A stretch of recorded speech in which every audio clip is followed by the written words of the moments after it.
Somewhere in the distance, a coyote called to its pack, the same wild song that had frightened Sarah on their first night in this place.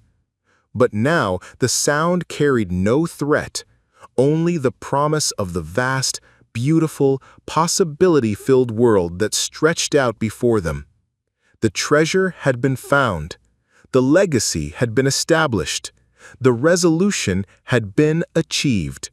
And the real adventure was just beginning. In her notebook, Emma wrote the words that would become the mission statement for their next great endeavor. Every child is a treasure hunter. Every community holds treasures waiting to be discovered. Every dream shared becomes a treasure for the world. The last stop had become the first stop in a journey that would transform not just their own lives, but the lives of countless others who were still waiting for someone to believe in their potential. The stars wheeled overhead, ancient and eternal, witnesses to another story of transformation in the endless desert. And beneath their light, two treasure hunters planned their next adventure, secure in the knowledge that the best discoveries were always the ones that led to even greater possibilities. The story would continue, carried forward by new voices, new dreams, and the unchanging truth that the greatest treasures were always found in the connection between one human heart and another. The last stop Gas and Go would never close. It would remain forever open, forever welcoming, forever ready to fuel the next impossible dream. And that was exactly as it should be. Thank you for joining us on this incredible journey. If this story touched your heart and kept you reading to the very end, please take just a few seconds to like this post, share it with someone special, and subscribe for more inspiring stories. The time and effort we put into these tales is all worth it when we know they've made a difference in your day. As if summoned by their conversation about possibilities, Agent Foster appeared in the doorway of the archive. She was officially retired now, but she served on the Foundation's board and had become family in all the ways that mattered. Her expertise in cultural preservation had been invaluable as they had expanded their historical preservation efforts to other sites across the Southwest. "The first buses are arriving," she announced, "and I have news that's going to make this day even more special." Sarah and Emma followed her outside, where children were indeed beginning to pour out of buses and cars, their excited chatter filling the morning air with the kind of energy that comes from young minds eager to learn and explore. "What's the news?" Emma asked. Agent Foster handed Sarah an official-looking envelope. "Remember the Apache artifacts we've been working to repatriate to the Tribal Council? The Federal Review Board approved our proposal. The tribe is going to establish a cultural center here in partnership with the Learning Center. You're going to be hosting authentic Native American educational programs starting this fall." Sarah felt tears prick her eyes as she read the official approval. The partnership represented more than just an expansion of their educational offerings. It was recognition that their approach to community development was creating something genuinely inclusive and culturally meaningful. Emma was already racing toward the first group of arriving children, her role as unofficial ambassador and master of ceremonies, one she had grown into naturally. Sarah watched her daughter greet each child by name. She had an incredible memory for the hundreds of young people who participated in their programs, and felt the familiar surge of pride and amazement at the young woman Emma was becoming. The morning flew by in a whirlwind of activities. Children engaged in archaeological simulations, decoded historical mysteries, conducted scientific experiments, and participated in art projects that would be displayed throughout the coming year. But the highlight was always the treasure hunt itself, an elaborate game that sent teams of children across the entire property, following clues that required them to use everything they had learned about research, collaboration, and creative problem-solving. This year's treasure hunt was Emma's design, and she had outdone herself. The clues led participants through the entire history of the property, from the geological forces that had shaped the desert landscape millions of years ago, through the Native American tribes who had lived in harmony with the land for thousands of years, to the modern story of discovery and transformation that had brought them all together. The final clue led all the teams to the original vault chamber, where Emma had prepared a surprise that left even Sarah speechless. Working with local artisans and historians, she had created a multimedia experience that told the complete story of the treasure, not just Mel's story, but the stories of everyone whose lives had been touched by the discovery. "Every person is a treasure hunter," Emma announced to the gathered children as they stood in the chamber where it all began. "And every one of you has treasures inside you that the world needs. Your job isn't just to find them, it's to share them." The children erupted in applause, but I noticed that many of the adults in the group were wiping their eyes. Emma had managed to capture something essential about human potential and the responsibility that came with recognizing it in others. As the afternoon wound down and families began the journey back to their home communities, Sarah found herself standing once again in the place where her life had changed forever. The chamber looked completely different now, professionally lit, climate-controlled, and designed for educational access. But she could still remember the terror and excitement of that first night when she and 8-year-old Emma had descended into the unknown with nothing but flashlights and desperate hope. Well, we found Mel's treasure, but what about all the other treasure that's still hidden? All the kids who could be scientists or artists or teachers if they just had a chance. All the grown-ups who have ideas that could help people but don't know how to make them happen. Sarah looked at her daughter with the kind of wonder that never seemed to fade, no matter how many times Emma surprised her with her insights. "You know what, baby? I think that's exactly what we're going to spend the rest of our lives doing, finding treasure that's been hidden in people and helping them share it with the world." As they walked back toward the gas station, their home, their headquarters, their symbol of the impossible becoming possible, Sarah felt a deep sense of completion. Not the completion of an ending, but of a beginning. They had found their purpose, their path, their way of honoring the extraordinary gift they had received. The last stop Gas and Go would never again be a place where dreams came to die. It had become something far more powerful, a place where dreams were born, nurtured, and launched into a world that desperately needed them. Behind them, the Learning Center stood ready for tomorrow's adventures, its lights glowing warmly in the desert darkness. Above them, the same stars that had watched over Mel's lonely vigil now shone down on a future bright with possibility. The legacy was secure, the resolution was complete, and the real treasure, the kind that multiplied when shared, was only just beginning to reveal its true value. Emma skipped ahead toward their home, her laughter echoing across the desert like music. And for the first time since Marcus had died, Sarah Martinez allowed herself to believe that everything was exactly as it should be. The treasure had found its way to the right people at exactly the right time, and it would continue to find its way to others, carried forward by the simple principle that had guided them from the beginning. The best things in life become better when they're shared.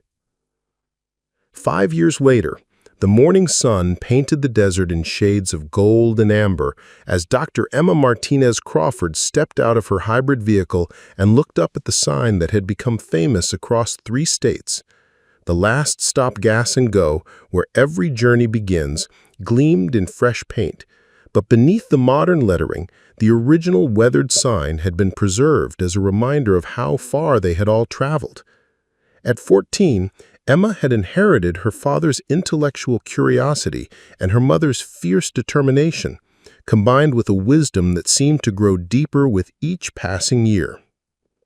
She was spending her summer before high school working at the Learning Center, not because she needed to, but because she couldn't imagine being anywhere else during the most important weeks of the year.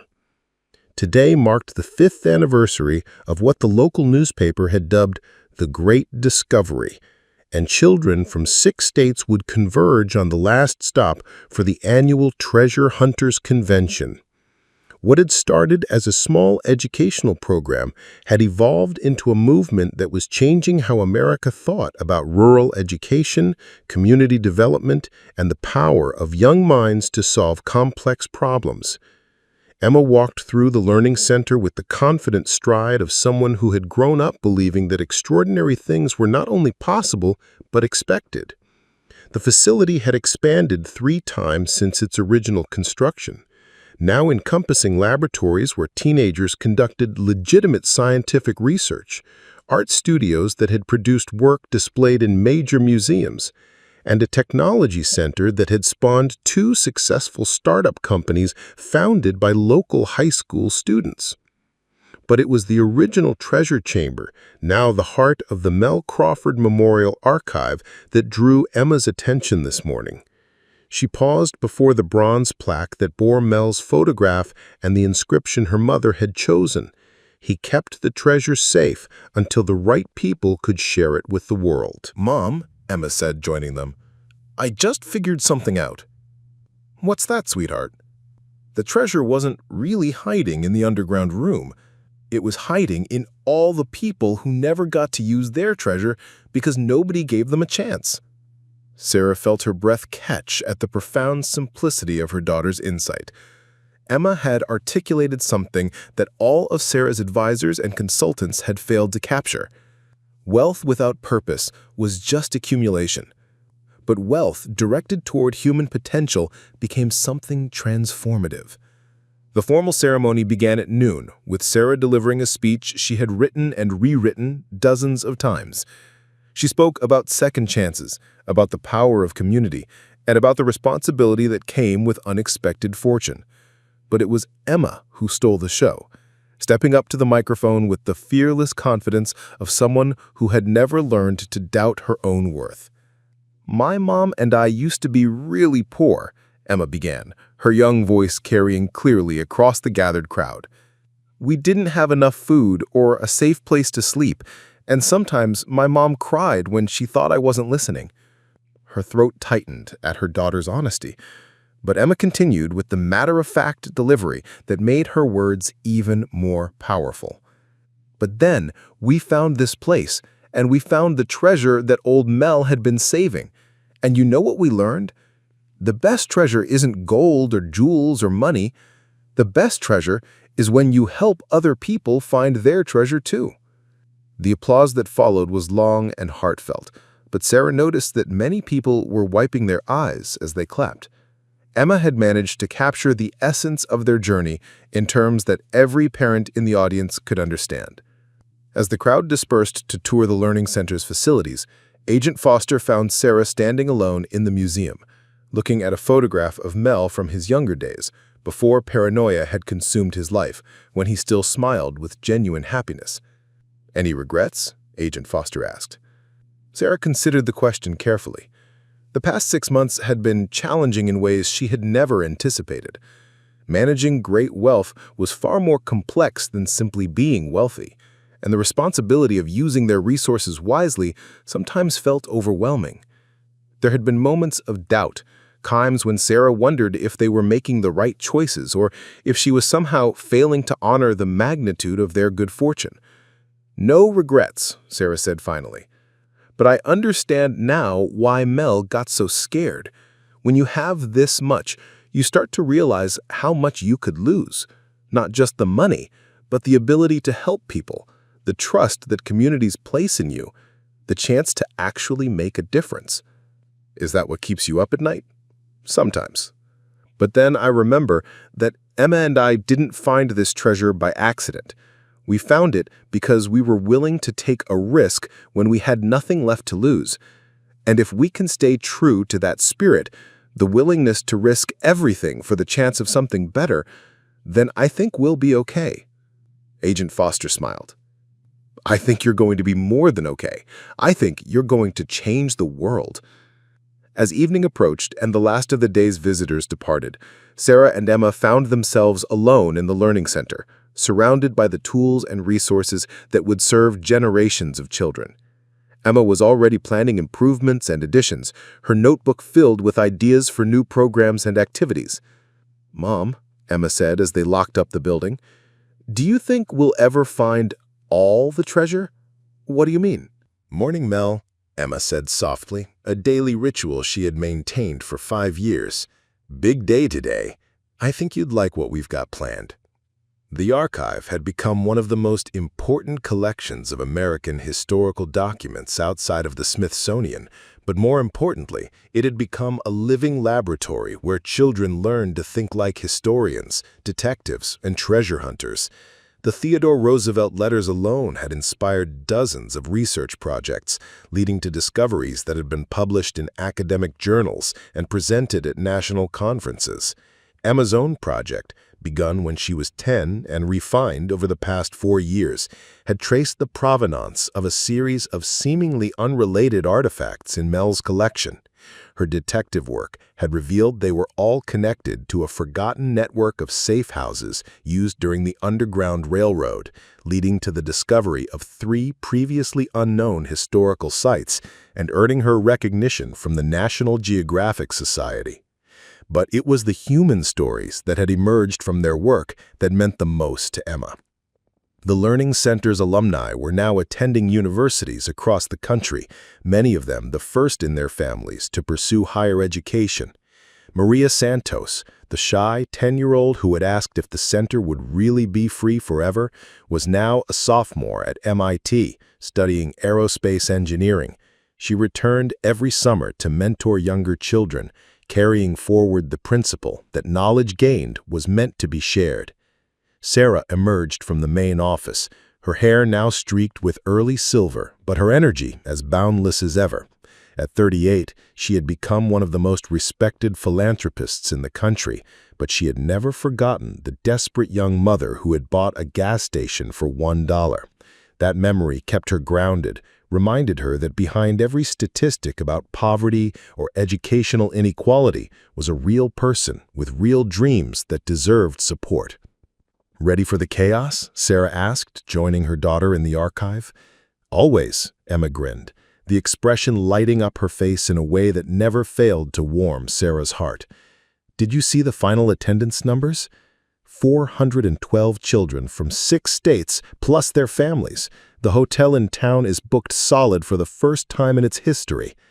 The economic transformation of the region had exceeded everyone's wildest projections. What had started as an effort to help one gas station had catalyzed a renaissance that had brought prosperity to dozens of small communities. The Treasure Hunters Convention alone generated over $2 million in annual economic activity, but it was just one piece of a larger puzzle that included sustainable agriculture initiatives, renewable energy projects, and a network of small businesses that had been launched with microloans from the Martinez Crawford Foundation. Emma had insisted on hyphenating their family name to honor Mel's memory, a gesture that had moved his son to tears when she had proposed it during one of their annual visits. Mel's family had become part of their extended family, bringing with them stories and photographs that had helped heal decades of estrangement and pain. "Mom," Emma said, studying a new display case that featured artifacts from their most recent acquisition, "do you ever think about what would have happened if we hadn't found this place?" Sarah considered the question, as she did whenever Emma asked one of her thoughtful hypotheticals. "I think we would have found something else. Maybe not treasure, exactly, but some other way to make a difference.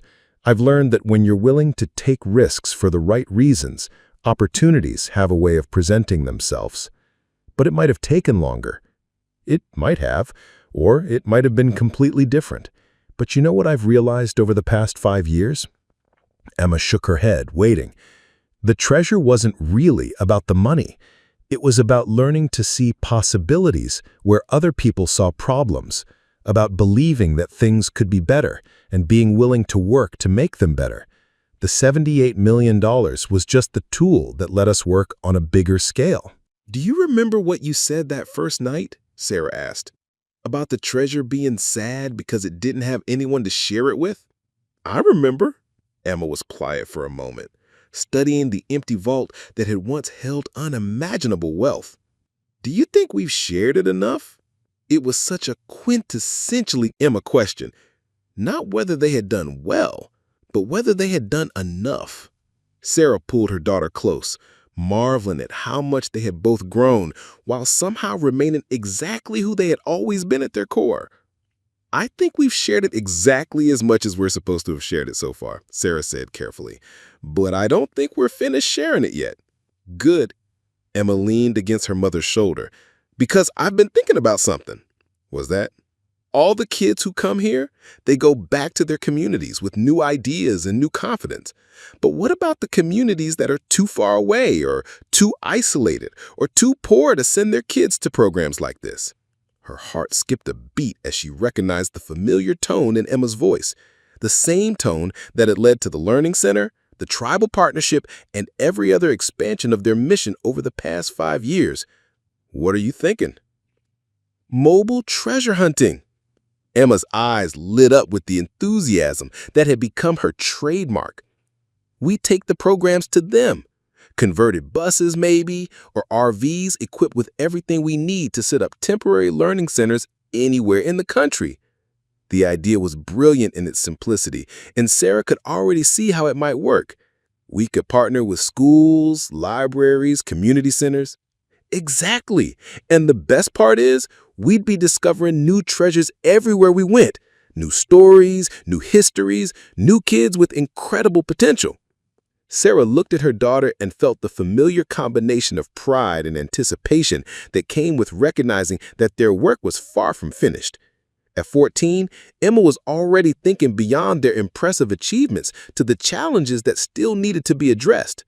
She had inherited not just wealth, but the responsibility to use it wisely, and she was taking that inheritance seriously. You know, that's going to require a lot of planning, a lot of resources, and probably several years to implement properly. Emma grinned. Good thing we've got experience with long-term projects. As they climbed out of the chamber and back into the world they had helped create, Sarah reflected on the extraordinary journey that had brought them to this moment. 5 years ago, she had been a desperate woman with nothing to lose, willing to gamble everything on a $1 dream. Today, she was a leader, a philanthropist, and most importantly, the mother of a remarkable young woman who understood that true treasure multiplied when it was shared. The Last Stop Gas and Go had indeed become what its new motto proclaimed, a place where every journey began. But Sarah was beginning to understand that their own journey was far from over. In many ways, they were still just getting started. The desert sunset painted the sky in brilliant oranges and purples as the last of the day's visitors departed. The gas station, learning center, and museum stood ready for tomorrow's adventures, their lights glowing warmly against the vast expanse of stars beginning to appear overhead. Emma was already sketching ideas for the mobile treasure hunting program in her ever-present notebook, her mind racing ahead to the possibilities that lay just beyond the horizon. Sarah watched her daughter work and felt a deep sense of completion. Not the completion of an ending, but of a circle that would continue expanding as long as there were treasures to be found and shared. As ready as we'll ever be, Sarah replied. Any word on the final legal resolution? Actually, that's part of why I'm here. Agent Foster pulled out an official-looking document with the FBI seal prominent at the top. The Department of Justice has officially closed the investigation. All remaining artifacts have been cleared as legitimate acquisitions. You now have complete and uncontested ownership of the entire collection. Emma clapped her hands with excitement. Does that mean we can do the Theodore Roosevelt exhibit now? It means you can do whatever you want with your treasure, Agent Foster confirmed. Though I have to say, what you've chosen to do with it is pretty remarkable. Through the window, they could see cars beginning to arrive for the Learning Center's grand opening.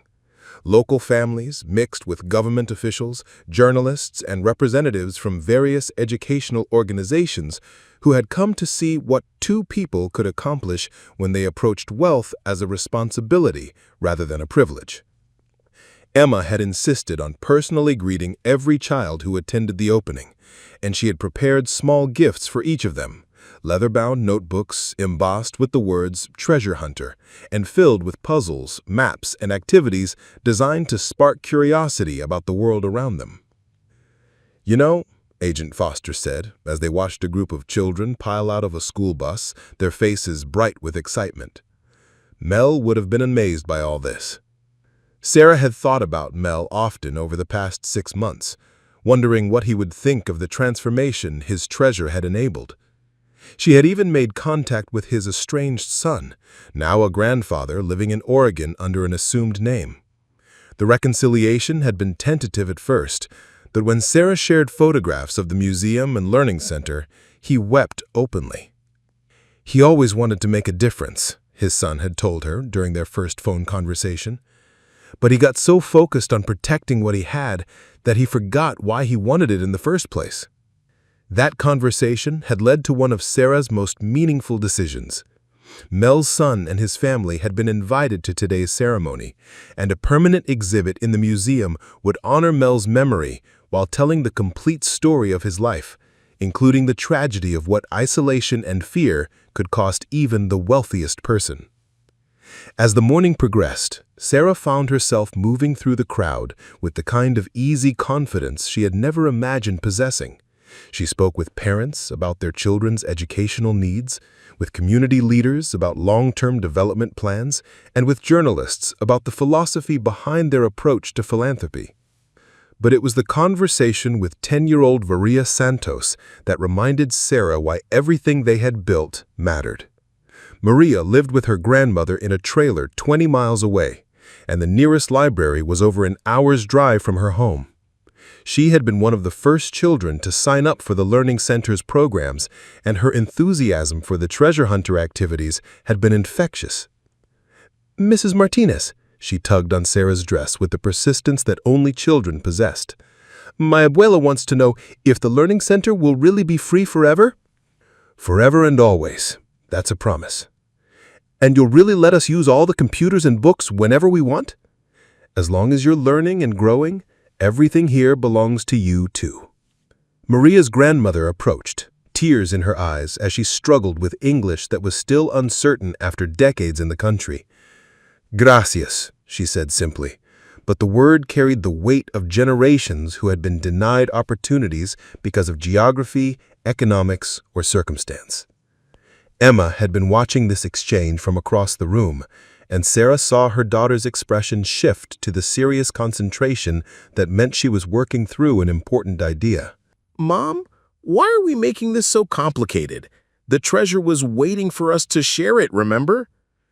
That simple reminder had cut through the noise of professional advice and reminded Sarah of what truly mattered. She had fired half of her advisory team and hired a new group of professionals whose primary qualification wasn't their ability to maximize returns, but their experience in philanthropic endeavors and community development. The gas station itself had become the first manifestation of their new philosophy.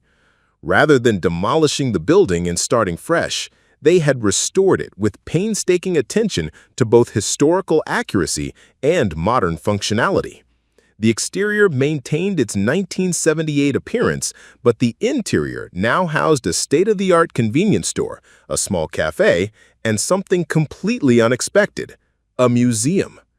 Mel's treasure chamber had been converted into a public archive, accessible by guided tour to anyone interested in the remarkable collection of historical documents and artifacts. The gold and precious stones were safely stored in banks and investment accounts, but the books, letters, and historical items remained exactly where Mel had intended them to be, preserved for future generations. The museum had become a destination, drawing visitors from across the country who came to see Theodore Roosevelt's personal correspondence, rare first editions, and artifacts from America's frontier period. But more importantly, it had become a source of sustainable income that would fund Sarah and Emma's larger philanthropic goals for decades to come. Today was the grand opening of their most ambitious project yet, the Last Stop Learning Center, a state-of-the-art educational facility built on the land adjacent to the gas station. It was designed to serve the children of the surrounding rural communities, many of whom had limited access to quality educational resources due to geographic isolation and economic constraints. Emma had been instrumental in designing the center's programs, insisting that learning should be fun, hands-on, and connected to real-world problem-solving. The facility included computer labs, science equipment, an art studio, and a library that would have made any urban school envious. But its most innovative feature was the Treasure Hunter program, an educational curriculum that taught children research skills, critical thinking, and historical analysis by engaging them in age-appropriate mystery-solving activities. "Are you nervous about your speech?" Emma asked, noticing her mother's careful attention to her appearance. Sarah smiled at her mother's perceptiveness. "A little. It's one thing to write checks to worthy causes. It's another thing to actually change people's lives." "But we've already changed lives, Mom. Look around." Emma was right. The transformation extended far beyond their own property. The success of the gas station and museum had drawn other businesses to the area, creating an economic renaissance in a region that had been slowly dying for decades. A new restaurant had opened across the highway, specializing in authentic Mexican cuisine and employing 12 local residents. A crafts cooperative had been established to showcase the work of Native American artists from nearby reservations. Even Ray Hutchins' abandoned salvage yard had been purchased and converted into a solar panel installation that provided clean energy to the entire community. Sarah nodded. A year of uncertainty was manageable, especially knowing that Emma would never have to worry about food or shelter again. They could wait. They could rebuild the gas station, restore Mel's treasure chamber as a proper archive, maybe even find his lost family and reconcile them with his memory. As the federal vehicles finally disappeared down Highway 9, leaving Sarah and Emma alone with their desert castle and their underground kingdom, Emma voiced the question that had been hovering in the air all evening. "Mom, what are we going to do with all that money?" Sarah looked out at the vast desert stretching toward the horizon, thinking about Mel's lonely death and his family's bitter estrangement. She thought about the kindness of strangers who had helped them along the way, about the communities that struggled with poverty and lack of opportunity. "I think," Sarah said slowly, "we're going to figure out how to share it. Like you said earlier, maybe it was just waiting for us to share it with people." Emma smiled, the expression lighting up her entire face. "Like a treasure that makes more treasure when you give it away?" "Exactly like that." The battle was brief but decisive. Ray's people were professionals, but they were professionals caught in an ambush by better professionals. Tank made the mistake of reaching for his weapon and was dropped by a sniper's bullet before his hand reached his holster. The others, faced with certain death, chose surrender over suicide. Ray himself lasted the longest, barricaded behind his truck and screaming threats that no longer carried any weight. When he finally emerged with his hands raised, his face was a mask of hatred and disbelief. "This isn't over," he shouted as FBI agents secured him with restraints. "That money belongs to my family. Vincent Torres died for that money." Agent Foster stepped out onto the parking lot, her weapon drawn but lowered. "Ray Hutchins, you're under arrest for conspiracy, racketeering, and about 15 other federal charges we haven't even started counting yet." As the suspects were loaded into federal transport vehicles, Sarah and Emma finally emerged from the building. Agent Foster approached them immediately. "Mrs. Martinez, I need to thank you. Your quick verification call and the intelligence you provided about their positions was instrumental in this operation's success. Your courage under pressure likely saved lives tonight." Sarah felt a surge of pride. She hadn't just been rescued, she'd been a partner in her own salvation. "Is it over?" Emma asked, her voice small in the sudden quiet. Agent Foster knelt down to Emma's level. "It's over, sweetheart. The bad men are going away for a very long time." But Sarah found herself looking at the federal agents, still swarming over her property, documenting everything with cameras and collecting evidence in labeled bags. What happens now? To us, I mean. To the treasure. Now comes the interesting part, Agent Foster said, standing and brushing dust from her knees. We have to figure out what's stolen, what's legitimately acquired, and what rightfully belongs to you. Sarah had already been thinking about this. Agent Foster, I want to cooperate fully with your investigation. I also want to establish a legal framework that ensures anything questionable gets returned to its rightful owners immediately. This isn't about keeping everything. It's about doing what's right. Agent Foster smiled with genuine respect. That attitude is going to make this process much smoother, Mrs. Martinez.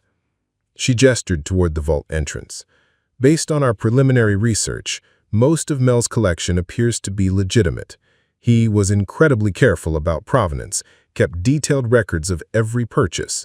The few items we're concerned about were probably acquired unknowingly through dealers who didn't properly verify their sources.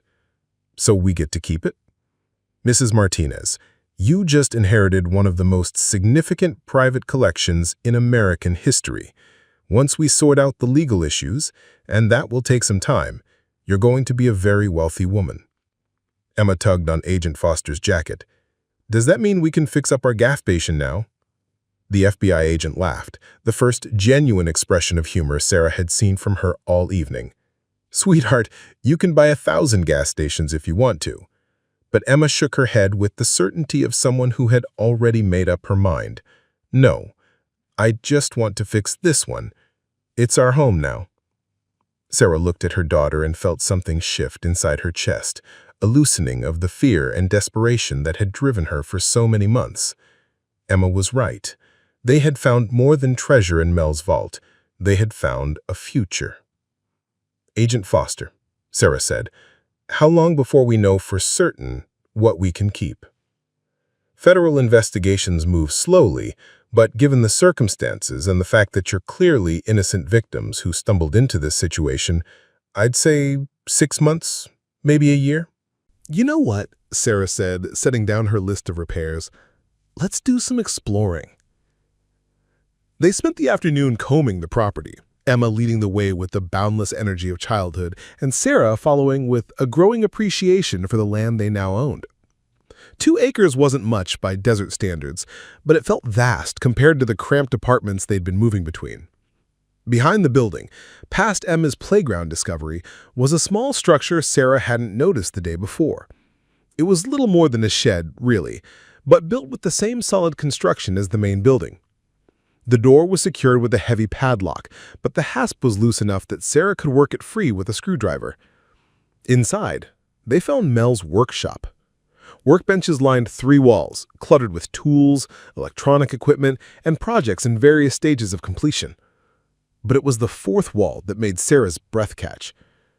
It was covered with photographs, maps, and documents connected by red string like something from a detective movie.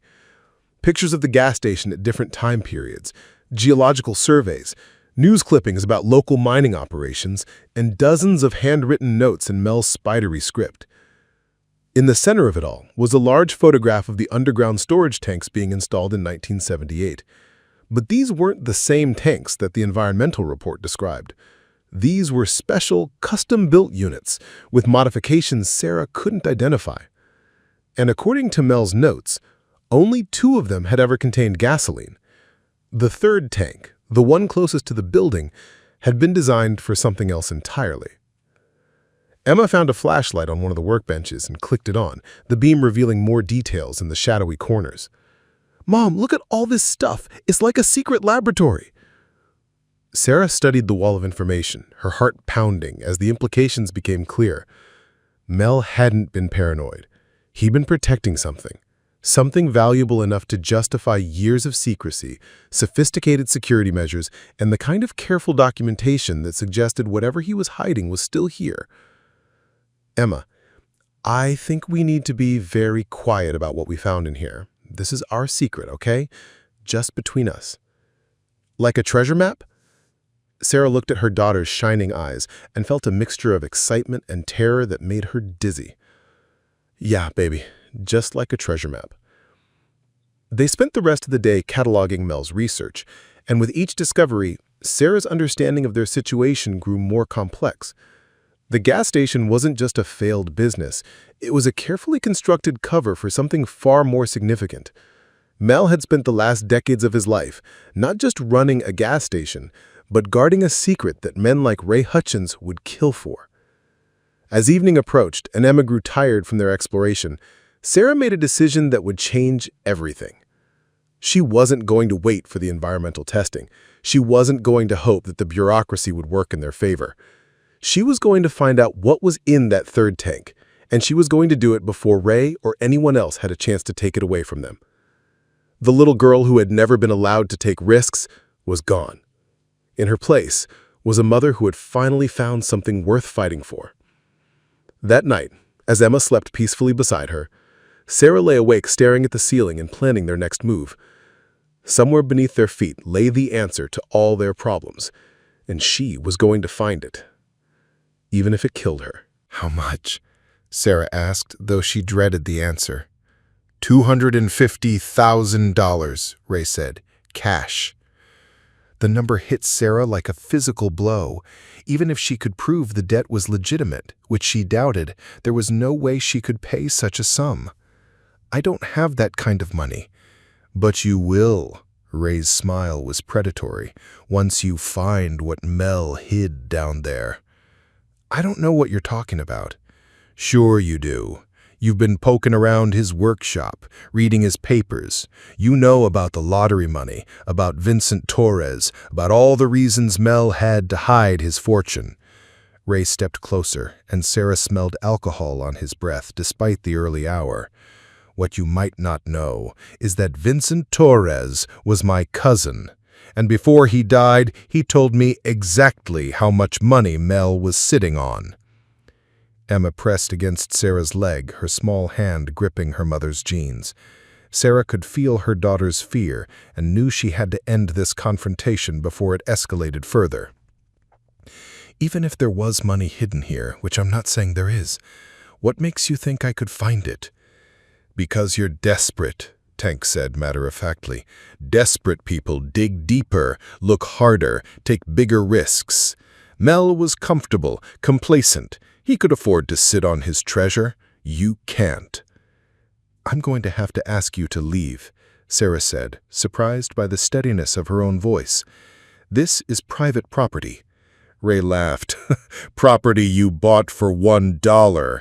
Property that's about to become very expensive to maintain. He gestured toward Tank, who produced a manila envelope from his jacket. Lot of accidents happen in the desert. Fires, floods, structural collapses. Amazing how quickly repair bills can add up. Tank handed Sarah the envelope. Inside were photographs of similar gas stations, all showing various forms of damage, broken windows, vandalized equipment, buildings scorched by fire. The message was clear. 7 days, Ray said. That's how long I'm willing to wait for my money. After that, Tank and I will have to pursue other collection methods. They climbed back into their truck and drove away, leaving Sarah and Emma standing in a cloud of dust and the aftermath of barely restrained violence. Are they going to hurt us, Mom? Emma asked quietly. Sarah knelt down and pulled her daughter into a fierce hug. Not if I can help it. But as she said the words, Sarah realized that her options were rapidly disappearing. She could call the police, but what could she report? Ray hadn't actually threatened them directly, and his cousin's decades-old murder was hardly a current law enforcement priority. She could pack up and leave, but where would they go? They had no money, no family willing to help, and Ray seemed like the type of man who would follow them wherever they ran. That left only one option: find Mel's treasure before Ray lost patience. Sarah spent the rest of the day studying Mel's workshop notes with renewed urgency, while Emma played nearby with careful attention to her mother's mood. The technical specifications for the third tank were incredibly detailed, including what appeared to be a schematic for the locking mechanism. A sound from above made them both freeze. footsteps, moving across the office floor with deliberate stealth. Someone was in the building. Sarah's mind raced. She grabbed the crowbar they'd used to open the trapdoor and positioned herself beside the ladder. "Emma, stay behind me," she whispered. "If something happens, you run to the back of the chamber and hide." She climbed halfway up the ladder, crowbar raised, ready to fight for their lives if necessary. "Who's there?" she called out, her voice steadier than she felt. "Sarah Martinez, this is Agent Rebecca Foster, FBI. I need you to come up slowly with your hands visible." Sarah hesitated. Ray could have forced someone to say that. She made a split-second decision. "Prove it. What's the badge number on your identification?" After a pause, Agent Foster called down her credentials, which Sarah verified by quickly calling the FBI field office on her cell phone. Only then did she agree to emerge. FBI? Sarah's mind raced through possibilities, none of them good. Had Ray called in federal authorities? Was the treasure stolen property? Were she and Emma about to be arrested for theft? "Mom," Emma whispered, "what do we do?" Sarah looked at her daughter's frightened face and made another decision that would change their lives. "We'd tell the truth." They climbed the ladder slowly, Sarah going first to shield Emma from whatever waited above.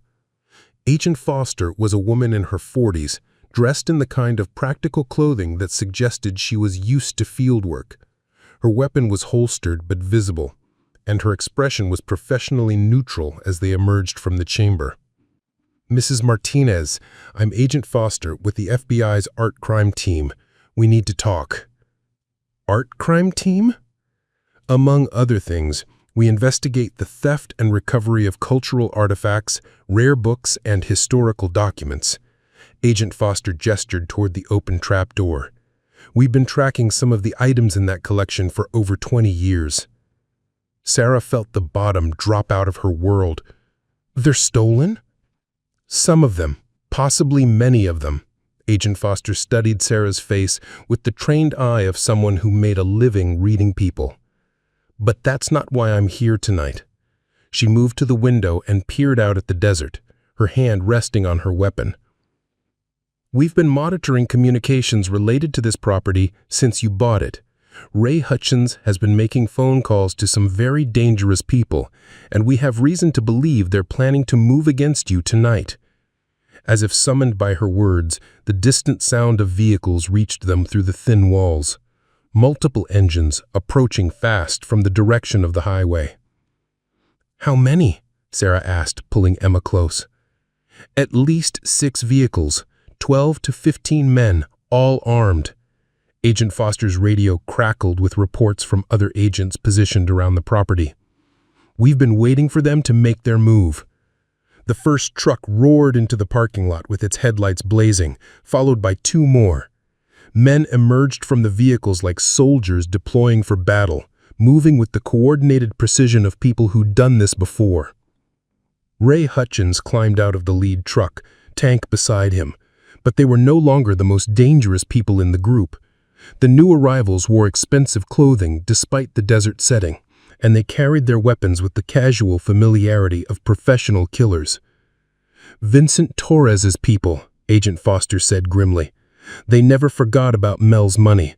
Ray was supposed to find it quietly, but apparently patience isn't their strong suit."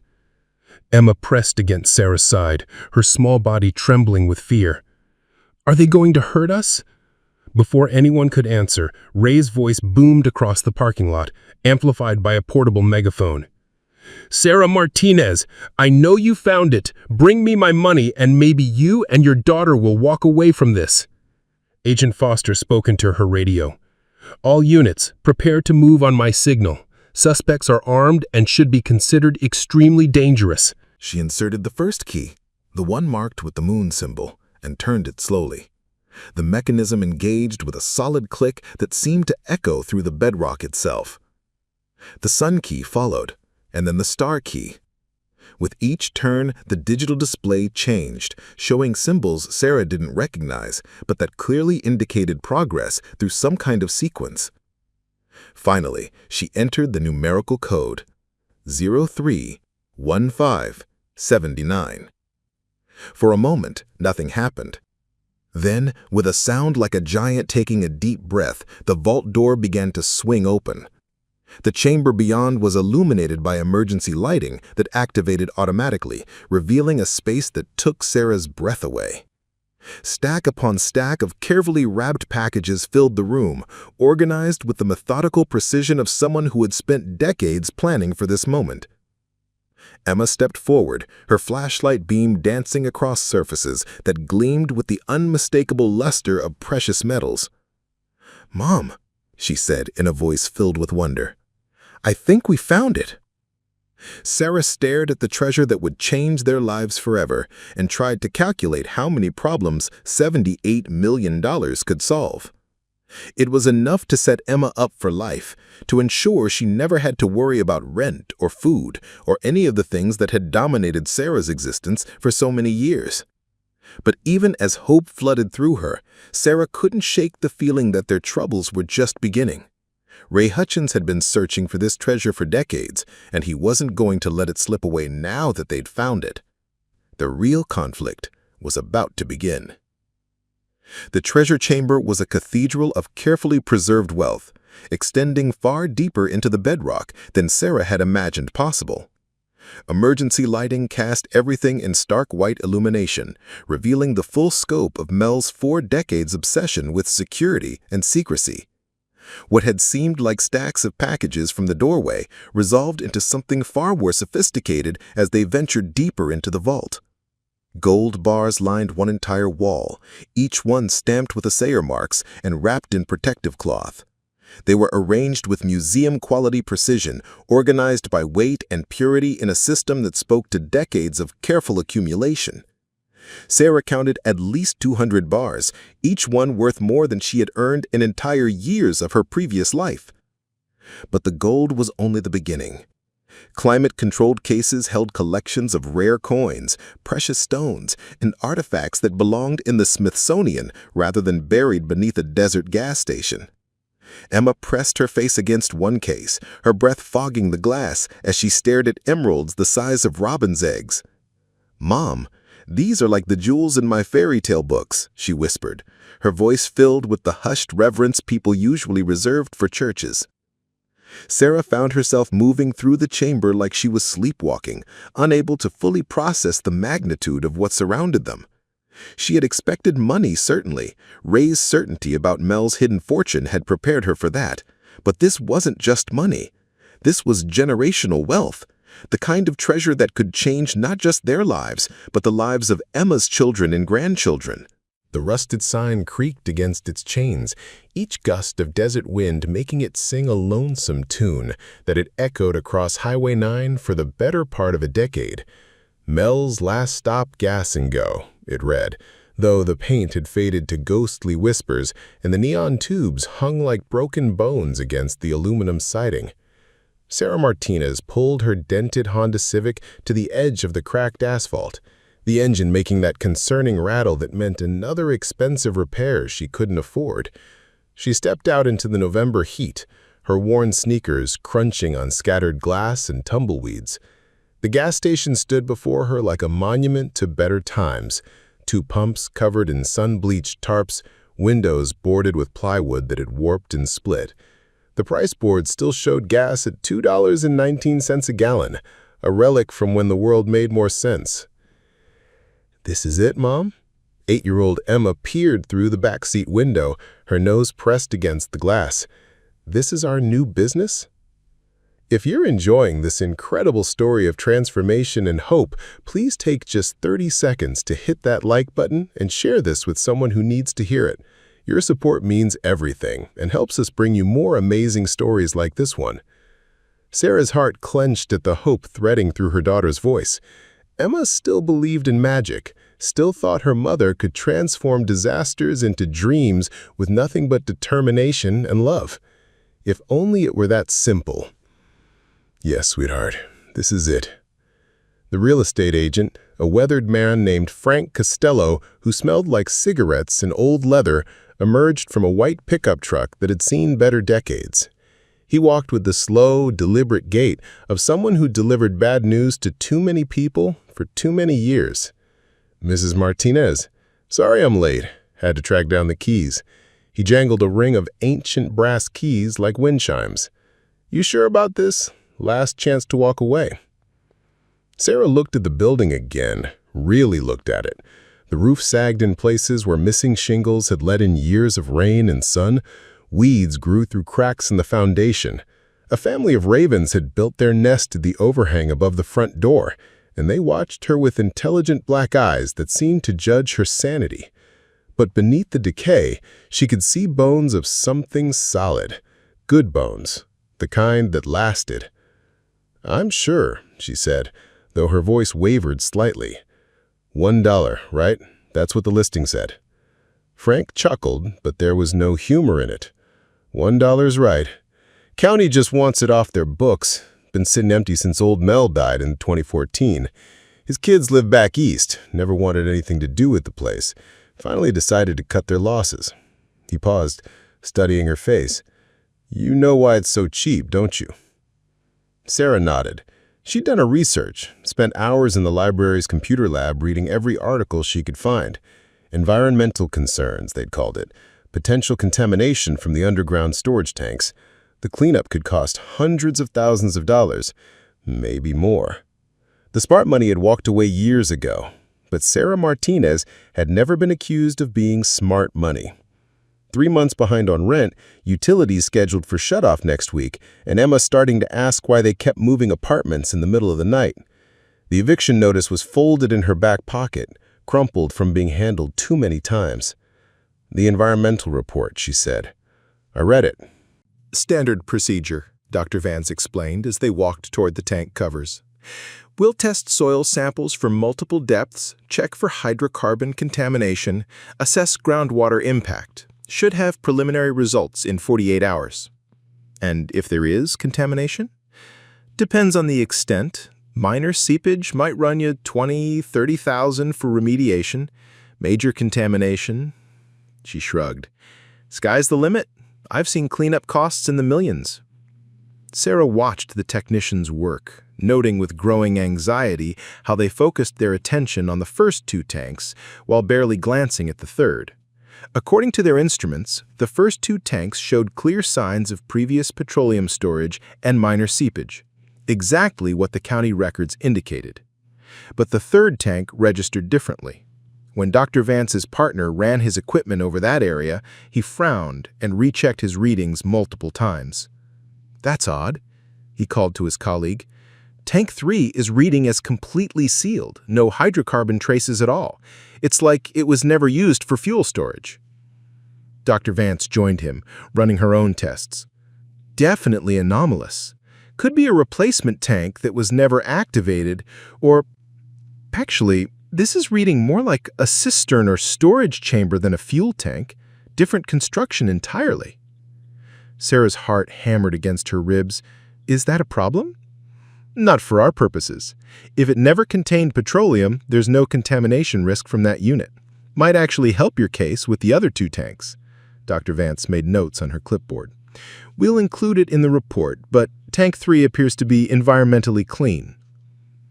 Emma had been playing nearby during the testing, but Sarah noticed her growing increasingly agitated as the morning progressed. She kept glancing toward the highway and the workshop, as if she expected someone unwelcome to arrive. Her instincts proved correct. Ray Hutchins returned just as the environmental team was packing up their equipment, his pickup truck rumbling into the lot with deliberate intimidation. This time, he wasn't alone. A second man sat in the passenger seat, someone larger and more obviously threatening than Ray himself. Trouble? Dr. Vance asked, noting Sarah's tension. I hope not. Sarah moved to intercept Ray before he could approach the testing crew. Can I help you, Mr. Hutchins? Ray climbed out of his truck slowly, his eyes fixed on the environmental technicians. Didn't expect to see official vehicles out here so soon. You are moving fast for someone who just bought the place. Just getting the required testing done before we can reopen. Reopening. Ray's companion emerged from the passenger side, and Sarah felt her mouth go dry.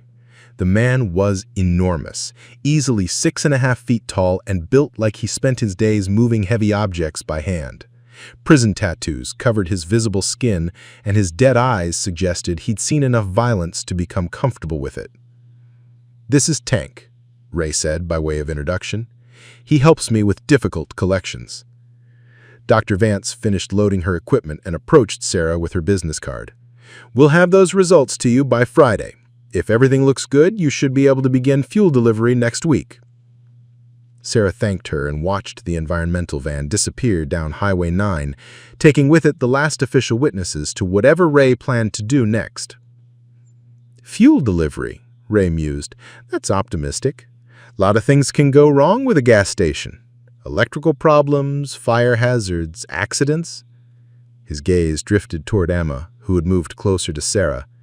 "Dangerous place for a little girl." "We'll manage just fine." Tank spoke for the first time, his voice carrying the flat affect of someone who had delivered too many ultimatums. Old Mel owed Mr. Hutchins a considerable sum. With interest and penalties, that debt has grown substantially over the years. All she knew was that tomorrow would bring new challenges, new possibilities, and new chances to prove that sometimes the biggest risks yielded the greatest rewards. She squeezed Emma's hand and walked toward their new home, ready to begin the hardest and most important work of their lives. The last stop Gas and Go was about to live up to its name in ways Sarah could never have imagined. The first night in the gas station was the longest of Sarah's life. She lay on the narrow bed in the back room, listening to Emma's steady breathing beside her and trying to identify every sound that filtered through the thin walls.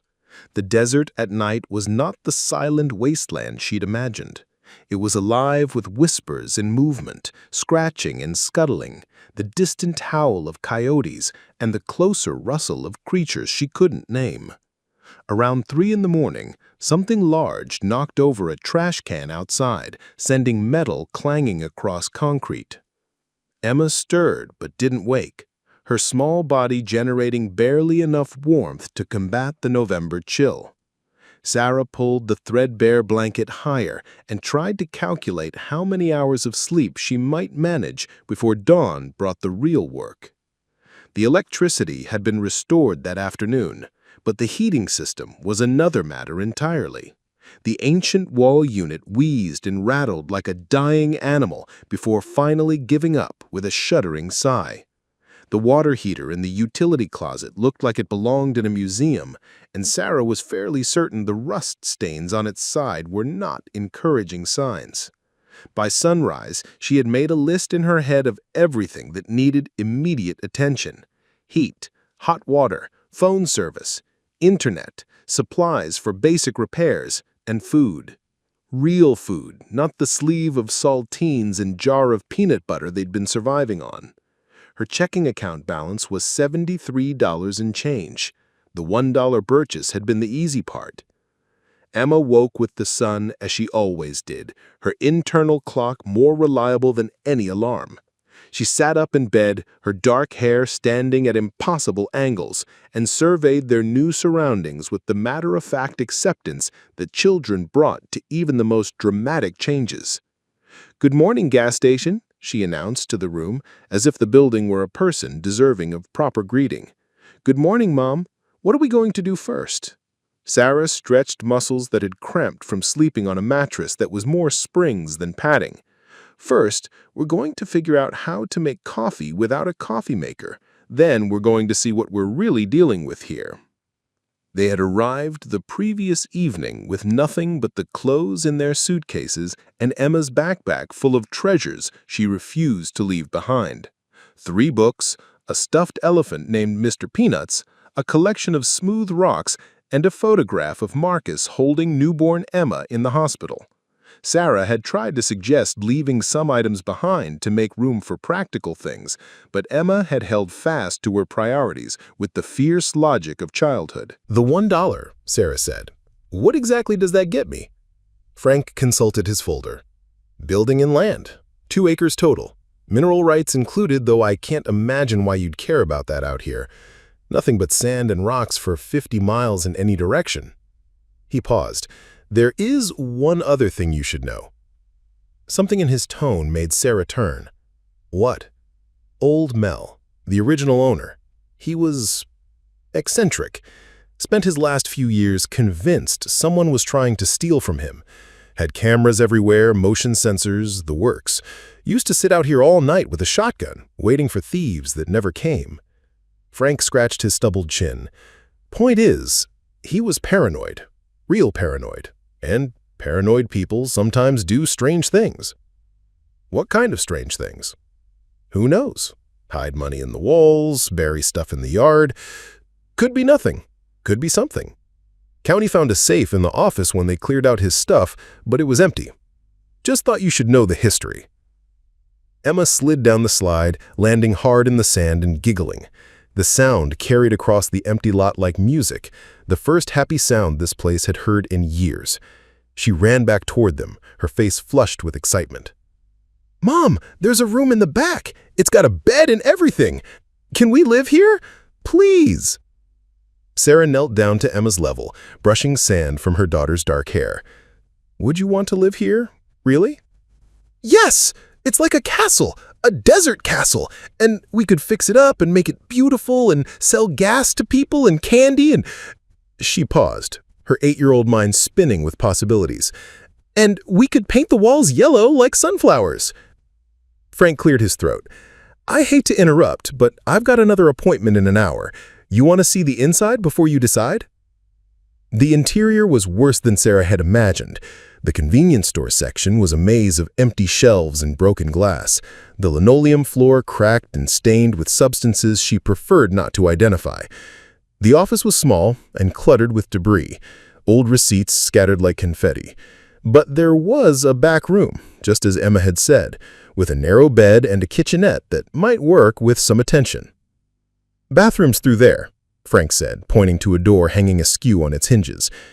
"Shower works sort of. Water's been turned off, but the county will switch it back on once you own the place."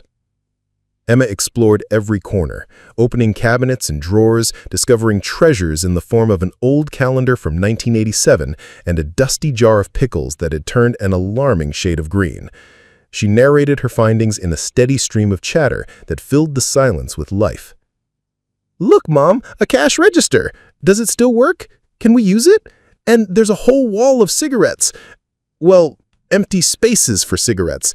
Can we sell cigarettes? What about candy? Everyone loves candy." Sarah watched her daughter transform the broken space with her imagination, seeing past the damage to something that could be home. It was a gift Sarah had lost somewhere along the way, buried under bills and disappointments and the grinding exhaustion of single parenthood. "Environmental testing," she said to Frank. "How long before I'd know the results?" "Couple weeks, maybe 3. But listen, I'm going to give you some advice, and I hope you'll take it. This place has been nothing but heartbreak for everyone who's touched it. Old Mel died alone here, had a heart attack right behind that counter. His wife left him years before that, said the place consumed him. County's been trying to unload it ever since." While the coffee perked, Emma explored the store with renewed enthusiasm, now that daylight revealed details the shadows had hidden. She discovered a rack of dusty postcards featuring desert scenery from decades past, a display case that had once held beef jerky and candy bars, and a small television mounted in the corner that received 3 channels with varying degrees of static. "Mom, look!" Emma called from behind the counter. "There's a whole drawer full of maps." Sarah joined her daughter and found Emma spreading road maps across the counter surface. Arizona, New Mexico, Texas, California, all of them marked with Mel's handwritten notes in faded ink. Some locations were circled in red, others crossed out with thick black X's. There were calculations in the margins, numbers that didn't seem to correspond to distances or gas prices. "Looks like old Mel did a lot of traveling," Sarah observed, studying the cryptic notations. "Or at least a lot of planning." One map in particular caught her attention. It was a geological survey of the immediate area, far more detailed than a standard road map. Mel had marked several locations with symbols Sarah didn't recognize. Small triangles, circles with dots in the center, and what looked like arrows pointing to specific coordinates. The gas station itself was marked with a bold star and the notation, Home Base, Final Position. Final position for what? Sarah folded the map carefully and set it aside. Another mystery to add to the growing collection.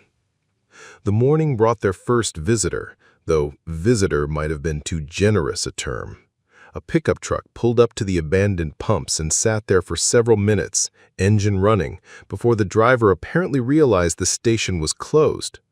Sarah watched through the window as the man, heavy-set, wearing a baseball cap and mirrored sunglasses, got out and walked around the building, peering through windows and trying the door handles. She opened the front door and stepped outside, Emma close behind her. "Can I help you?" The man turned, and Sarah immediately felt uncomfortable under his scrutiny. There was something predatory about his stillness, the way he assessed her and Emma like he was calculating their worth. "Heard somebody bought this place. Didn't expect it to be, well, you." "We're the new owners, Sarah Martinez. This is my daughter, Emma." Emma offered a small wave from behind Sarah's leg but didn't speak. Even at 8 years old, she had developed good instincts about adults who made her mother tense. "Ray Hutchins," he said, though he didn't extend his hand. "I own the salvage yard about 15 miles up the highway. Been keeping an eye on this place since old Mel died, making sure nobody made off with anything valuable."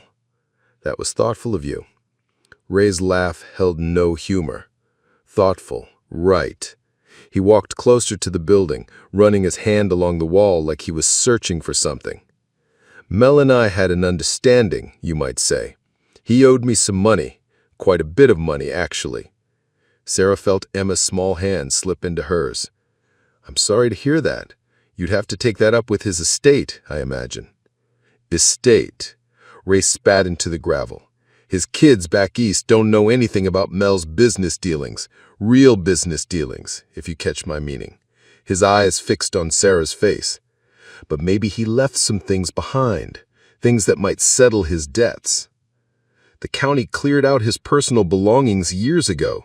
There wasn't anything valuable left." "County wouldn't know how valuable if it bit him on the ass." Ray moved toward the metal caps that covered the underground tanks, and Sarah felt her pulse quicken.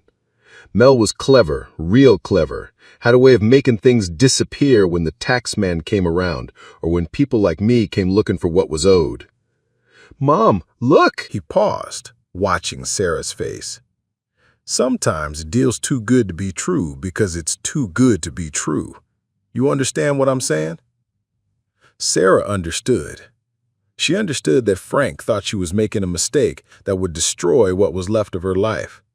She understood that the smart move was to walk away, to find another apartment, another job, another way to survive.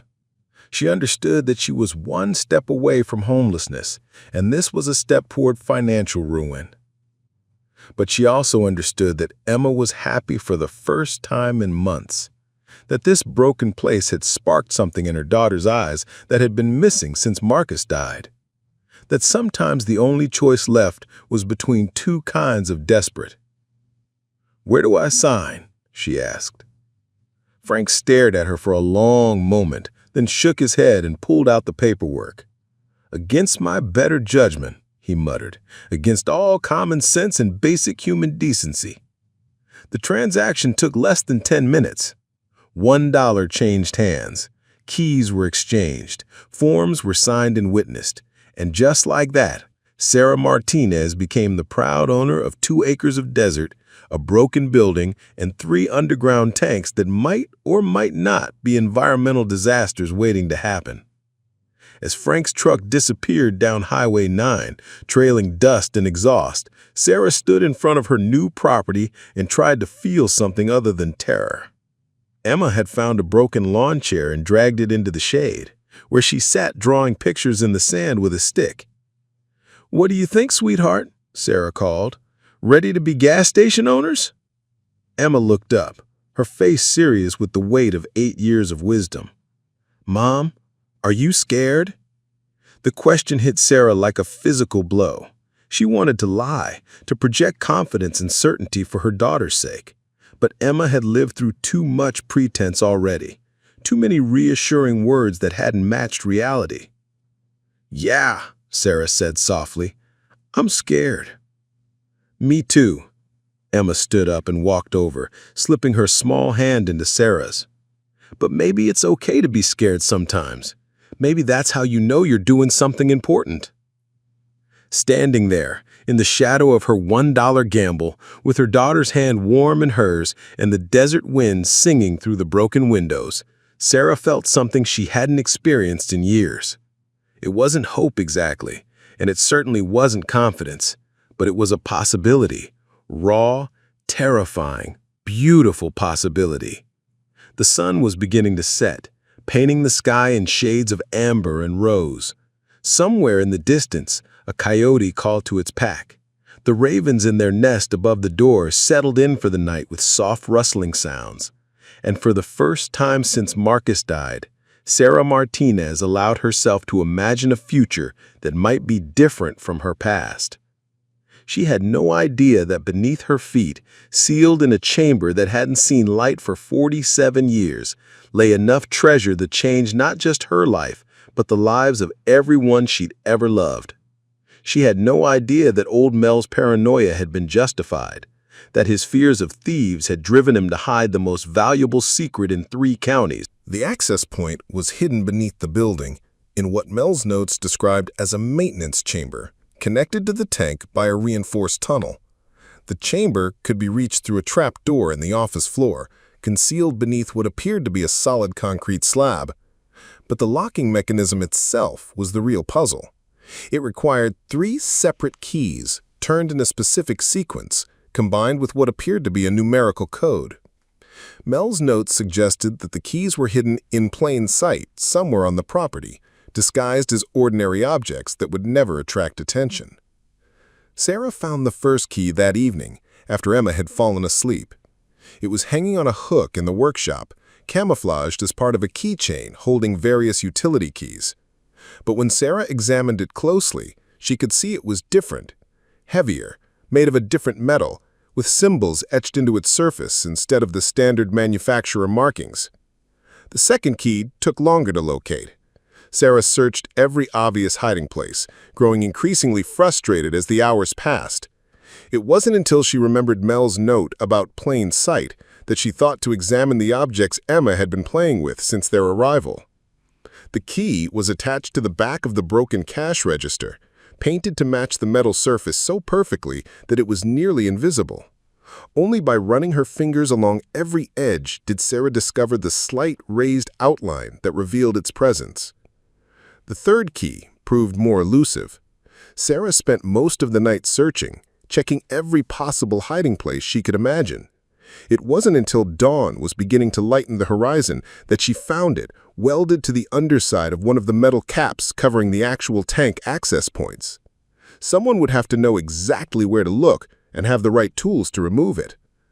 With all 3 keys in her possession, Sarah felt a mixture of excitement and terror that made her hands shake. She was close now, closer than she'd ever been to solving all their problems. But she was also aware that Ray's deadline was ticking away, and that Tank's presence had escalated the situation beyond mere financial pressure. Emma awoke to find her mother sitting at the small kitchen table, staring at 3 strange keys laid out in front of her, like artifacts from a lost civilization.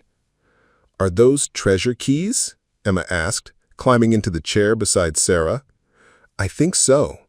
Sarah showed her daughter the keys, explaining how she'd found each one hidden around the property. "But I need to figure out the right order to use them, and there's still a number code I don't know." Emma studied the keys with the focused attention she usually reserved for her favorite books. "This one has a moon," she said, pointing to symbols Sarah had assumed were random scratches. "And this one has a sun, and this one has a star." Sarah looked more closely and realized Emma was right. The symbols were astronomical markers, worn by time and deliberately obscured, but still visible to someone who knew how to look. Morning, noon, and night. Moon first, then sun, then star. Like the order of a day. Emma bounced in her chair. What about the numbers? Sarah returned to Mel's notes, searching for any reference to numerical codes. She found it in an unlikely place, a grocery list stuck to the refrigerator with a magnet. Among items like milk and bread was a sequence that had seemed random. Remember Vincent's birthday, 03-15-79. March 15th, 1979. The date Vincent Torres was murdered. Sarah felt sick at the thought of using a dead man's birthday as the key to his killer's treasure, but she also understood Mel's logic. It was a date he would never forget, significant enough to remember, but obscure enough that no casual observer would recognize its importance. "Mom," Emma said quietly, "are we really going to go down there? Into the secret room?" "Of course, sweetheart. Let's go inside and get you some water." Sarah turned toward the door, hoping Ray would take the hint and leave. Instead, he followed them. "Mind if I take a look around, for old time's sake?" "Actually, I do mind." Sarah turned to face him, surprised by the firmness in her own voice. "This is private property now. If you have business here, you can make an appointment." Ray's expression shifted, revealing something cold beneath the folksy exterior. "Lady, I don't think you understand the situation you've walked into. This isn't Phoenix or Tucson. This is a desert country. Different rules out here. Survival of the fittest, if you know what I mean." Sarah did know what he meant, and it made her blood run cold. But Emma was watching, and Emma needed to see her mother stand strong. "I understand perfectly, and I understand that you're trespassing. I'll ask you once more to leave." For a moment, Ray looked like he might argue. Then he smiled, but it wasn't a pleasant expression. "Sure thing, but I'll be back. This place has history, and history has a way of catching up to people." He tipped his hat in mock courtesy. "Good luck with your little business venture. You're gonna need it." His truck kicked up a cloud of dust as he pulled away, leaving Sarah and Emma standing in the sudden silence. Emma looked up at her mother with widened eyes. "Mom, that man was scary." "Yeah, he was." Emma hugged her daughter tight. "But he's gone now, and we're going to make sure our home is safe." The encounter with Ray had shaken Sarah more than she wanted to admit. It confirmed her growing suspicion that Mel's gas station held secrets worth fighting over, and that she and Emma were now caught in the middle of something they didn't understand. She spent the rest of the morning securing the building, checking window locks and door frames, noting which areas offered the best visibility of approaching vehicles. The back room where they slept had only one small window, which made it defensible, but also potentially dangerous if they needed to escape quickly.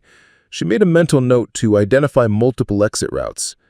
Emma helped in her own way, chattering about her plans for fixing up the store while she organized the scattered maps into neat piles. Her resilience never ceased to amaze Sarah. Less than an hour after being frightened by Ray, she was back to her optimistic planning. "We could sell snacks to people driving to California," Emma said, smoothing out a wrinkled road map. "And souvenirs. People love souvenirs. We could get some of those snow globes with cactuses in them."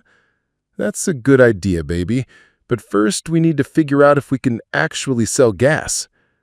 The environmental testing company was scheduled to arrive on Monday, 3 days away. Until then, Sarah could work on cosmetic improvements and basic repairs, but the gas pumps would remain covered and unusable. Without fuel sales, the station would generate no revenue, and Sarah's meager savings would disappear long before any treasure hunting could pay off. She called the phone company from her cell phone, arranging for landline service to be restored. The internet would take another week, assuming the old wiring could handle modern connections. The grocery store in the nearest town, 47 miles away, could deliver supplies for a substantial fee. Everything cost more in the middle of nowhere. By noon, the temperature had climbed into the 80s, and Emma was getting restless. She had explored every inch of the building multiple times and was beginning to exhibit the particular form of 8-year-old cabin fever that led to increasingly creative mischief. can we go outside and dig for treasure? Maybe Mel buried pirate gold in the yard." Sarah looked at her daughter's eager face and realized she had been so focused on practical concerns that she had forgotten the most important element of their situation. Emma needed this to feel like an adventure, not a disaster. She needed to believe they were treasure hunters, not refugees. Sarah woke before dawn on their fourth day at the gas station, her mind already racing with plans she wasn't sure she had the courage to execute. The discovery of Mel's workshop had kept her awake most of the night, studying photographs and documents by flashlight while Emma slept. The evidence was overwhelming. The third underground tank wasn't designed for gasoline. It was a vault. According to Mel's meticulous records, the tank had been installed with a false bottom, climate control systems, and what appeared to be a sophisticated locking mechanism that could only be accessed from inside the building. The installation photos showed workers who clearly weren't standard tank technicians. They wore suits despite the desert heat and carried briefcases instead of tool belts. But it was the newspaper clipping from 1979 that had made Sarah's hands shake as she read it. Local businessman Mel Crawford wins state lottery, $50 million jackpot, largest in Arizona history. The article included a photo of a much younger Mel holding an oversized check, his smile nervous despite the magnitude of his windfall. $50 million in 1979. With 4 decades of careful investment and compound interest, that sum could easily have grown to the $78 million Ray Hutchins seemed to believe was hidden somewhere on the property. But if Mel had won legitimately, why the secrecy? Why the elaborate hiding place? The answer came in another clipping, this one from 6 months later. Lottery winner's business partner found dead. Police investigating possible foul play. The partner, a man named Vincent Torres, had been found shot twice in the head behind a casino in Las Vegas. The article mentioned that Torres had been pressuring Mel to invest their shared lottery winnings in what police described as questionable ventures with possible organized crime connections. Sarah had stared at that clipping for a long time, understanding finally dawning. Mel hadn't been paranoid about random thieves. He'd been hiding from very specific, very dangerous people who had legitimate reasons to believe he owed them money. People who might still be looking for their investment decades later. People like Ray Hutchins. Emma stirred beside her, stretching with the unconscious grace of childhood before her eyes fluttered open. "Morning, Mom! Did you dream about treasure?" Something like that. Sarah smoothed her daughter's hair, marveling at how Emma could wake up cheerful despite sleeping on a mattress that belonged in a dumpster. "What do you say we have breakfast, then do some more exploring?" They shared a breakfast of instant oatmeal and coffee that tasted like it had been filtered through sand. But Emma attacked her meal with enthusiasm. She had spent the previous evening drawing pictures of their new castle, complete with towers that were obviously gas pumps, and a moat that looked suspiciously like the cracked parking lot. "Can we look in more secret rooms today? Maybe there's a whole underground city down there." Sarah's stomach clenched at how close to the truth that might actually be. "We'll see what we can find." The environmental testing crew arrived precisely at 9 o'clock, just as scheduled.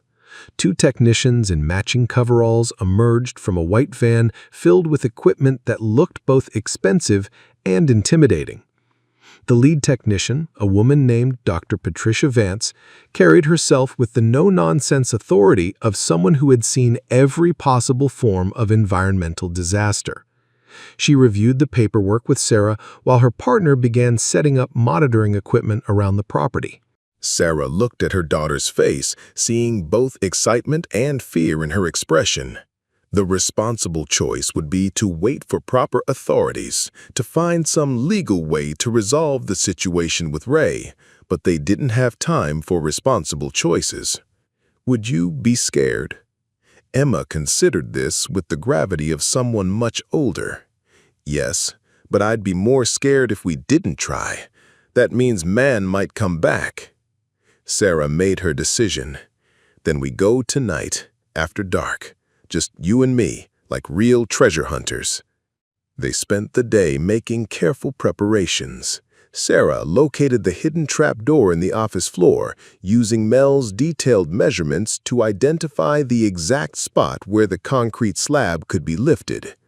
The mechanism was ingenious. What appeared to be solid flooring was actually a carefully fitted cover that could be raised by inserting a crowbar into nearly invisible slots. Emma helped by organizing their supplies, flashlights, rope, basic tools, and snacks in case their expedition took longer than expected. She approached the planning with the serious enthusiasm of someone embarking on the greatest adventure of her life. As evening approached, Sarah found herself growing increasingly nervous.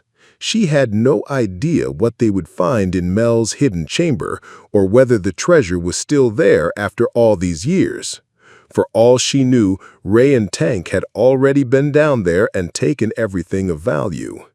But when full darkness settled over the desert and Emma looked at her with absolute trust and confidence, Sarah knew there was no turning back. They were committed now, for better or worse. She lifted the concrete slab using the crowbar, revealing a narrow opening with metal rungs leading down into darkness. The air that emerged from the opening was stale, but not unpleasant, carrying hints of metal and carefully controlled moisture. "Ready?" Sarah asked, shining her flashlight into the depths. Emma nodded, her own small flashlight clutched in her hand like a weapon against the unknown. "Ready." They descended into Mel's hidden world, leaving behind the familiar chaos of their makeshift home for whatever secrets lay buried beneath the desert floor. Sarah had no way of knowing that their exploration was being watched through high-powered binoculars from a ridge half a mile away, or that Ray Hutchins had grown tired of waiting for them to find his money. As they reached the bottom of the ladder and stepped into Mel's secret chamber, Tank was already loading specialized equipment into his truck. By tomorrow night, Sarah and Emma would understand exactly how dangerous their treasure hunt had become. But for now, in the narrow beam of their flashlights, they could only see possibilities stretching ahead into the darkness.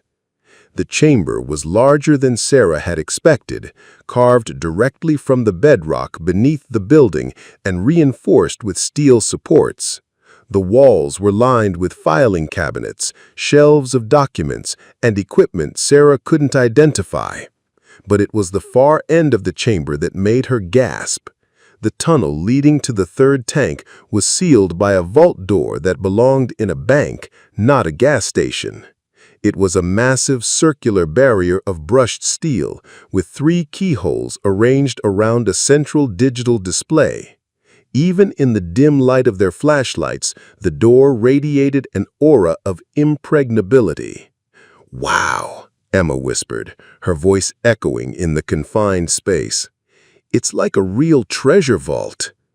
Sarah approached the door with trembling hands, the 3 keys feeling heavy as lead in her pocket. This was it, the moment that would determine whether their gamble had been brilliant or catastrophic. Sarah opened the largest ledger, her hands trembling as she read Mel's spidery handwriting. The current estimated value of the collection was noted in red ink at the top of the final page. $78,247,000. Emma had discovered another section of the vault, one that made her gasp with delight. Shelves of ancient books stretched from floor to ceiling, many bound in leather so old it looked like parchment.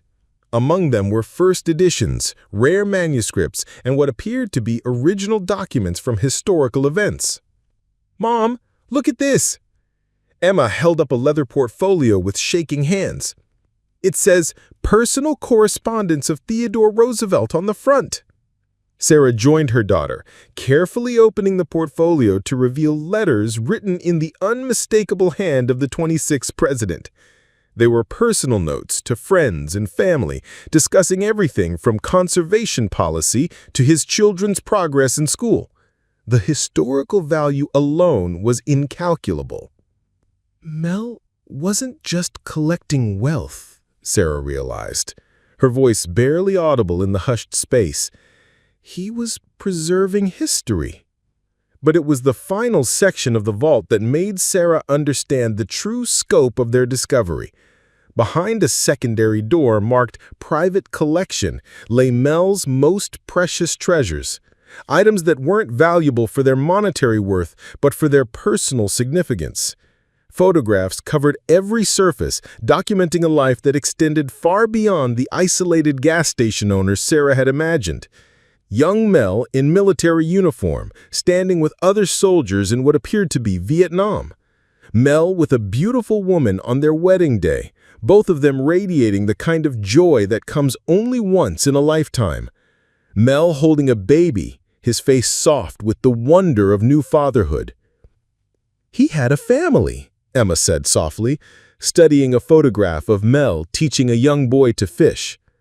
Where did they go? Sarah found the answer in a manila folder labeled Final Letters. The correspondence painted a picture of a man whose paranoia had gradually consumed everything he loved. His wife had left him in 1985, taking her son and disappearing rather than continue living with someone who saw enemies in every shadow. His attempts to reconcile had been rebuffed, his letters returned unopened. The final letter was from his son, dated 1998. It was brief and brutal. Dad, I can't live in fear anymore. I can't spend my life looking over my shoulder waiting for your imaginary enemies to appear. I'm changing my name and moving where you can't find me. Don't try to contact me again. I hope someday you find peace. Sarah felt tears blurring her vision as she read the letter. Mel had died alone, surrounded by unimaginable wealth, but abandoned by everyone who had ever mattered to him. His treasure had cost him everything that couldn't be bought. Mom, why are you crying? Emma appeared at her side, her small hand slipping into Sarah's. Because this is sad, sweetheart.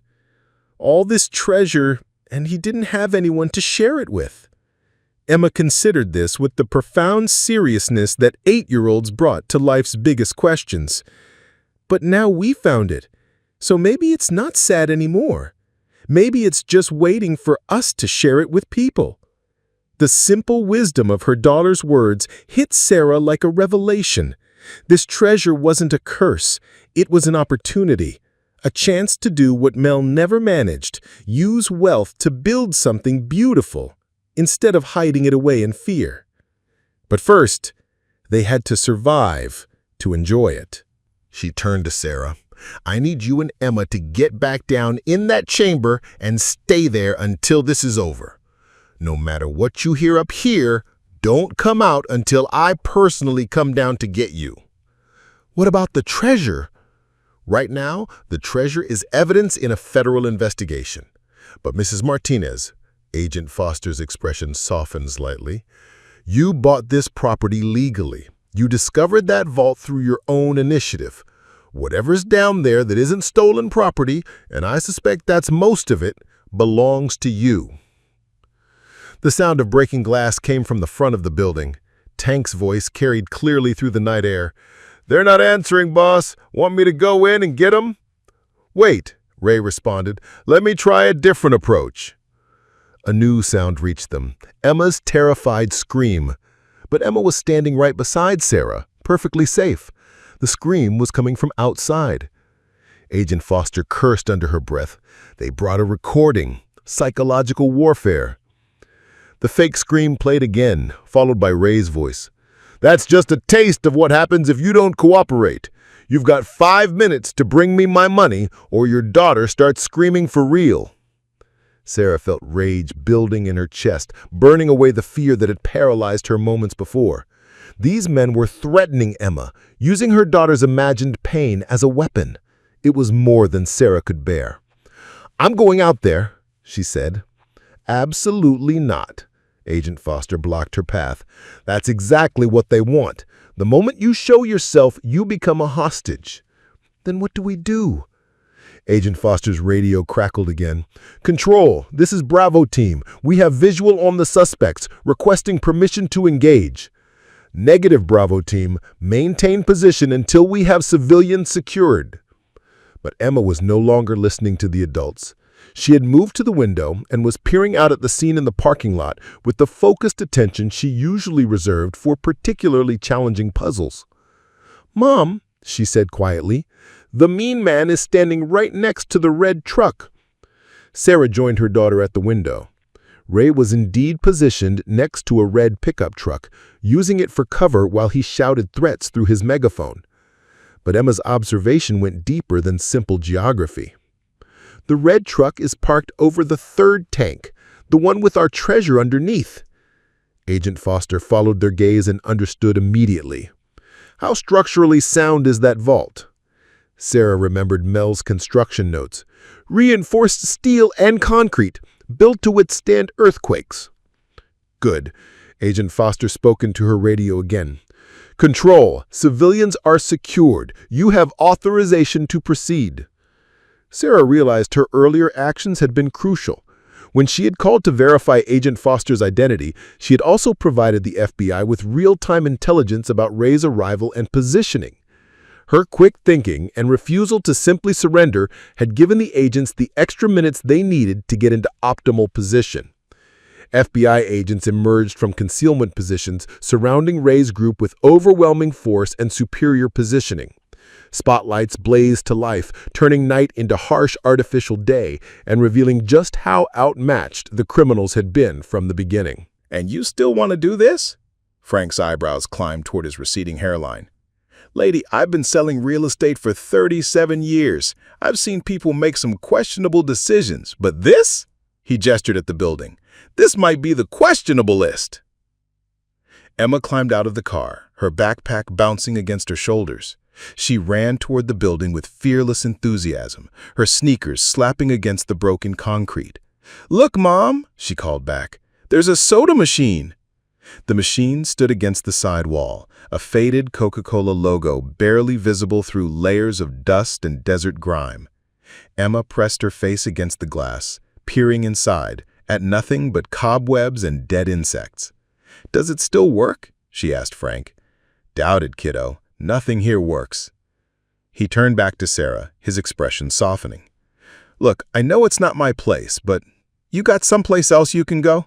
Family? Friends?" Sarah watched her daughter explore, running small hands along the building's exterior walls like she was greeting an old friend. Emma had her father's curiosity, his ability to see potential where others saw problems. It was one of the few gifts Marcus had left them before the overdose took him away. "This is it," Sarah said quietly. "This is somewhere else." Frank was quiet for a long moment, watching Emma chase a lizard around the side of the building. "Your husband know about this?" "No husband, just us." "Parents? Siblings?" Sarah shook her head. Her parents had disowned her when she dropped out of college to marry Marcus. Her sister lived in Portland with a new baby and her own struggles. The few friends she'd had in Phoenix had drifted away when the addiction consumed Marcus, when their social gatherings became awkward dances around his increasingly erratic behavior. Frank pulled a handkerchief from his pocket and mopped his forehead. "Jesus Christ. Okay, let me walk you through what you're looking at here." He led her toward the building, his boots echoing hollow on the concrete pad. "Built in 1978, good construction for the era. Concrete block, steel frame. The roof needs work, obviously. Plumbing's probably shot. Electrical's definitely not up to code. But the real issue is down there." He pointed toward a series of metal caps embedded in the concrete near the pumps.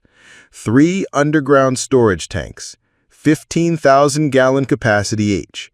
Been empty for 10 years, but they might be leaking, Sarah finished. "Might be. State requires soil testing before you can reopen. If there's contamination, you're looking at a remediation bill that'll make your head spin. We're talking excavation, soil replacement, groundwater monitoring. $250,000 easy, maybe more. Emma had discovered a rusted playground set behind the building, a swing set with chains but no seats, and a slide that had been scoured smooth by sandstorms. She climbed the ladder anyway, sitting at the top of the slide and waving at her mother. "Mom, you can see forever from up here." She waved back, her throat tight. Emma had been so good through everything. The late-night moves, the empty refrigerator, the nights when Sarah had cried quietly in the bathroom, thinking her daughter couldn't hear her. Emma had never complained, had never asked for more than Sarah could give. She deserved better than this gamble, this desperate roll of the dice. But she also deserved better than another eviction notice, another school transfer, another night in the car because the shelters were full.